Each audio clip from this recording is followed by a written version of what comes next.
Espiritu at dumating na isang dakilang propeta,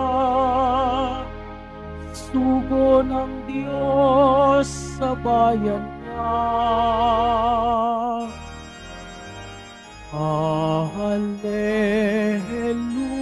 Hallelujah, Hallelujah,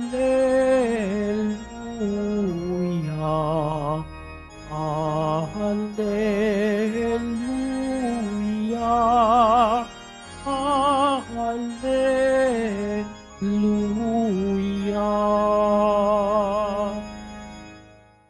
Sumainyo ang Panginoon. At sumaiyo rin. Ang mabuting balita ng Panginoon ayon kay San Mateo. Papuri sa iyo, Panginoon. Noong panahong iyon, nagpunta si Jesus sa lupaing malapit sa Tiro at Sidon. Lumapit sa kanya ang isang kanaenang naninirahan doon at malakas na sinabi, Panginoon, anak ni David, mahabag po kayo sa akin. Ang anak kong babae ay inaalihan ng demonyo at masyadong pinahihirapan. Ngunit gapotokmay di tumugon si Jesus. At lumapit ang kaniyang mga alagad at sinabi sa kanya, Pagbigyan na nga po ninyo ng umalis. Siya'y nag-ingay at sunod-sunod sa atin. Sumagot si Jesus, Sa mga tupang naliligaw ng sambahayan ng Israel lamang ako sinugo. Ngunit lumapit sa kanya ang babae, lumuhod sa harapan at nagsabi, Tulungan po ninyo ako, Panginoon. Sumagot si Jesus, Hindi dapat kunin ang pagkain ng mga anak upang ihagis sa mga tuta. Tunay nga po, Panginoon, tugon ng babae.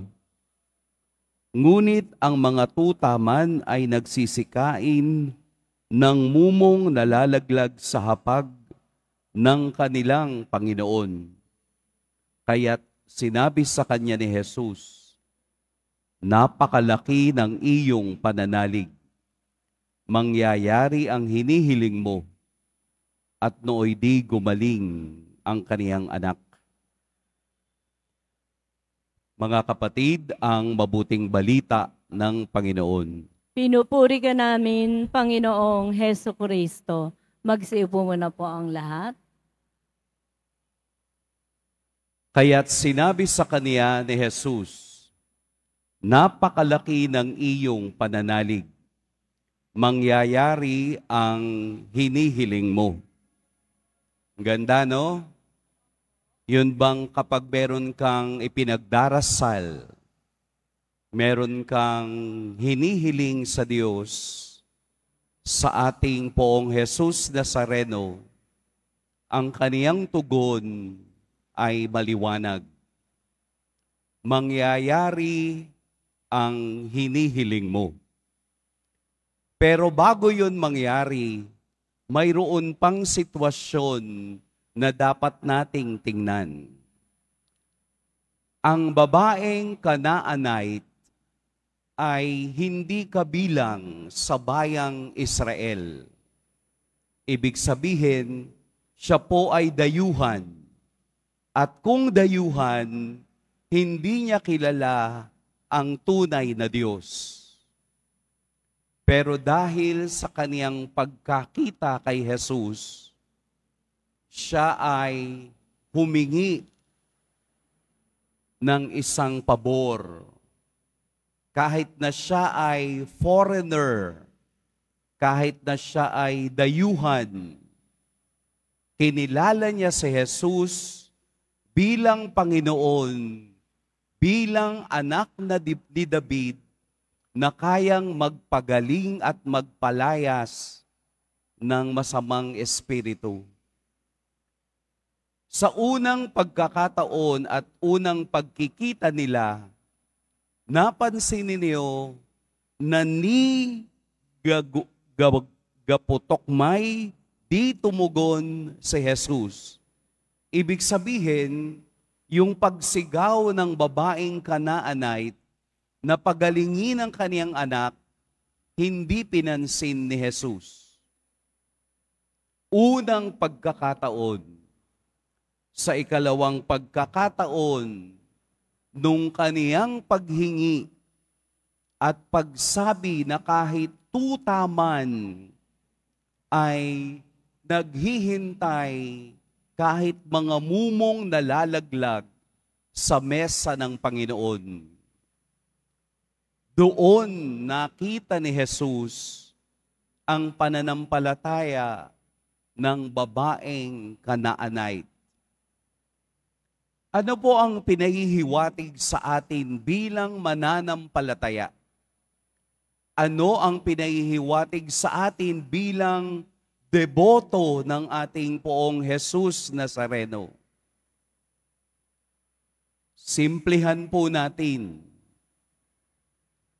Hindi lahat ng tugon ng Diyos sa atin ay palaging pabor sa atin. Hindi lahat ng ating hinihiling ay bigla-biglang matutupad.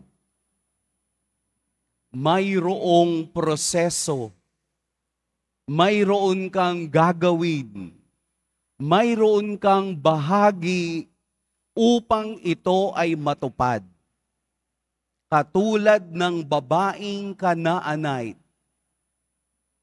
na sa unang pagkakataon ay hindi pinansin.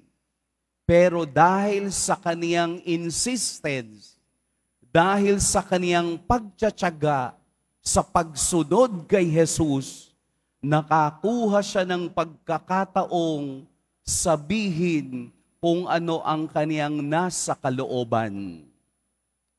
Ang matibay niyang pananalig sa Diyos, ang malalim niyang pagtitiwala sa taong ito na kahit ako ay foreigner, kahit ako ay hindi kasapi ng bayang Israel, ako'y naniniwala sa taong ito. Mayroon siyang ginawa. Kumilala siya sa kapangyarihan ni Kristo. Kumilala siya na ang taong ito ay tunay na Diyos at sumasagot sa mga taong lumalapit sa Kanya. Kay Jesus, it is a test of faith. Sinusubukan ni Jesus ang tibay ng pananampalataya ng babaeng ito kung gaano siya ka-insistence na ang inilalapit niya ay ang kaniyang tunay na pangangailangan. Kung tutuusin, hindi siya ang may sakit, hindi siya ang sinasapian, kung hindi ang kaniyang anak. Sa pamamagitan niya, lumapit siya kay Jesus upang mapalayas at mapagaling ang kaniyang anak na dalaga. At ito nga ang nangyari. Dahil sa kaniyang pananampalataya, natupad ang kaniyang hinihiling. Tayo rin po ay foreigner sa Diyos. Tayo din po ay dayuhan sa Diyos kung tayo'y nabubuhay sa kasalanan. Tayo rin po ay hiwalay sa Diyos kung tayo'y hindi tunay na nanunumbalik at naniniwala sa kaniyang kapangyarihan. Tayo rin po ay may hinihingi sa Diyos. Pero sa ating paghingi, mayroon tayong gagawin, mayroon tayong ibibigay, mayroon tayong ipapakita sa Diyos na ikaw ay seryoso sa iyong nais mangyari. Huwag nating gawing ang Diyos ay dream catcher. Yung bang dahil ito ang gusto mo, dapat ito ang ibigay ng Diyos. Hindi po. Mayroon tayong gagawin.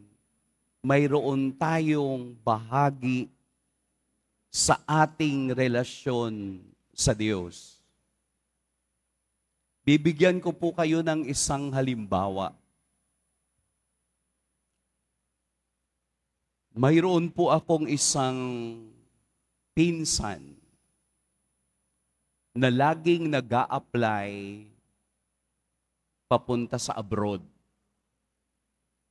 Sa kaniyang pag-a-apply, hindi siya nakapapasa. Gayong academically, qualified naman.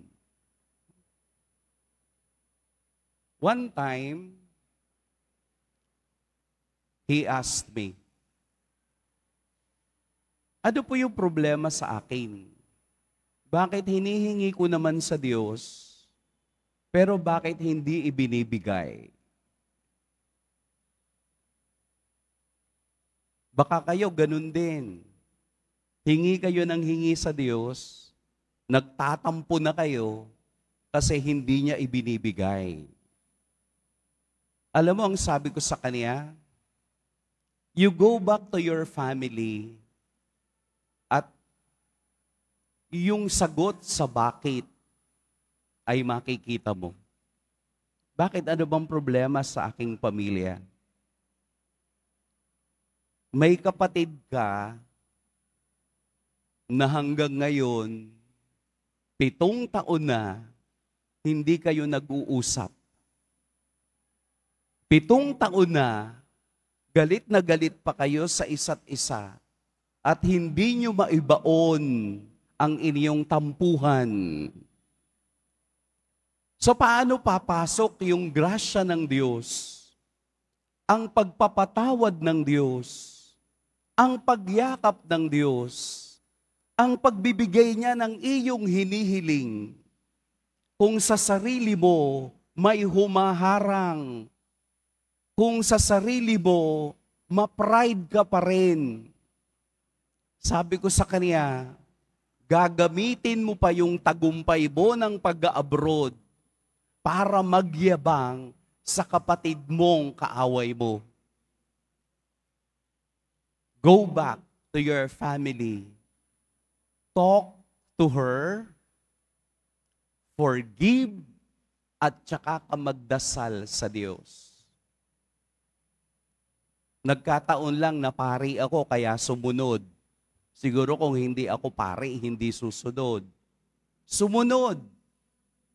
Nagkapatawaran, nagkadrama,